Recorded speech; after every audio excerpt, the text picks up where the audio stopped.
I didn't know the camera was rolling, but I was working on my pivoting. Hey, young players, I want to give some words of wisdom. I'm Deon Hunter, for those of you who don't know me. I make videos to inspire young people to not quit, to help coaches, coach players, to help parents understand, what they don't understand about the game, and to keep the game clean. Listen, for those of you who are on basketball teams and you don't play, or you may wonder, does the coach like me? He or she doesn't seem to pay me any looks. I don't get in, he or she doesn't talk to me. I don't think that they like me. Listen to me. Just as the Word of God tells us, there's something for every situation in the Bible. Now, I've been playing for a long time, and I've been in all of your shoes. I really have. But you know what? I'm going to tell you a couple things. First and foremost, your coaches, whether you agree to disagree, have the power, okay? It's just simple as that. And you have a responsibility to respect them. You can agree to disagree, but more than likely, when you do that, they have a sixth sense about things, like parents, and without you saying you disagree, it'll come out in some way, shape, form, or fashion, okay? And you can try to think that they don't know it, but mannerisms don't lie. Dropping your head, sitting on the bench, slumped over, talking to a girl or a guy, and not being engaged fully in what's going on. Listen, they pay attention to those things. Coaches are all squirrely, okay? Now, including myself. Right now, I'm speaking to you as a former player, coach, and critic, all right? But my job is to help you figure this out. So, they can tell from your body language whether you are fully engaged or not. But listen to me, all coaches are squirrely, even myself. When I put this coach's hat on and I go into a season coaching a select basketball team, listen to me, I get squirrely sometimes, and I tell all my players, you're just gonna have to work with me through my squirreliness, because I have to work with you through your squirreliness. But listen to me, two wrongs does not make a right, all right? So, if you are in a situation and you feel like you've been slighted by a coach, listen to me. During the season really isn't the time to go say, hey, coach, I want to talk to you, because you've had all summer to do that. Some of you may have faced an injury, which has set you back. And I would say be patient, all right? Trust the process, all right? Sometimes you have to prove yourself over and over and over again. I always tell young players, listen, if a coach gives you a moment, you turn that moment into a minute, all right? But listen, be fully engaged, though, when you're on the bench.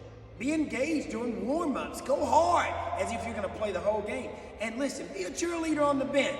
Man, listen, coaches, when they go home at night, they go to bed, and most of the time they can't sleep after a loss, and in many cases they can't sleep at all during the season. So they're constantly rewind. They're on rewind. What was the day like? What was each individual player like? What were their parents like when they came in the gym? All right, did they seem real nice, or were they a little standoffish, or were they hostile?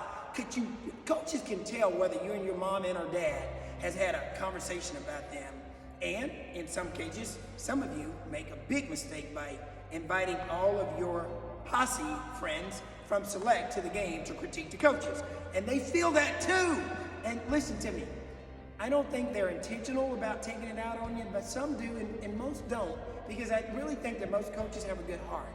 And it's hard trying to figure out kids, okay? I haven't figured out my kids yet, and I'm still learning. So a coach who doesn't go home with you and eat with you and live in the same house, it's very difficult sometimes for them to figure you out. So I would say be patient, give them a break.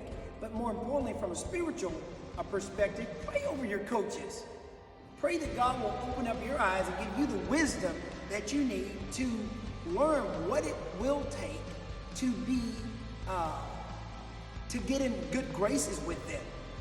Listen, I don't think coaches wake up hating players. I just don't believe that. I think sometimes players have to learn to, that sometimes getting on the basketball court, it's a rite of passage. Sometimes you have to work beyond the old self, your old you, and you have to start getting into the new you, okay? And you have to do things you've never done before. You have to, hustle. You have to be engaged. You have to pass and cut. You have to share the ball. You have to run and hustle after 50-50 balls. Right? When you come to the hustle, you must jog. When you come out and you're substituted, jog off the court. Man, that stuff carries weight with coaches. But the attitude that some players carry day in and day out, hey, coach is starting Jack and Jesse over me. I'm better than them. But you may not realize that right now, you may be in the doghouse or you may be in the penthouse. Hey, listen, we really need you to come off the bench right now, at least at this point in our season. And you're over here thinking the coach doesn't like you, and the coach is saying, listen, I don't have it figured out yet. I'm going to try this lineup, and then later on I'm going to try another lineup, and you just have to bear with them as they figure it out. But don't have a preemptive thought process about the coach and say to yourself, he or she doesn't like me, because it may not be that. Is everybody with me so far? Listen, this is a hard pill to swallow for a lot of young players. Hey, I used to take things personally all the time. When I came out, I rolled my eyes, I dropped my shoulders, and I thought, man, I worked hard in practice, and you want me to do what? But back then, there were moments when it was about me, and it needed not to be about me, it needed to be about the team. And I had to learn that the hard way. And today, I'm telling you, I could come off the bench, and I could do the smallest things and be happy. If you tell me you need me to score, fine. If you need 3 charges, fine. If you need me to just work on hustling and locking up a very high volume shooter, I'm gonna give it my best shot. But I'm gonna do it in a very enthusiastic manner, and I'm gonna do it within the confines of the team, all right, or the concepts of the team.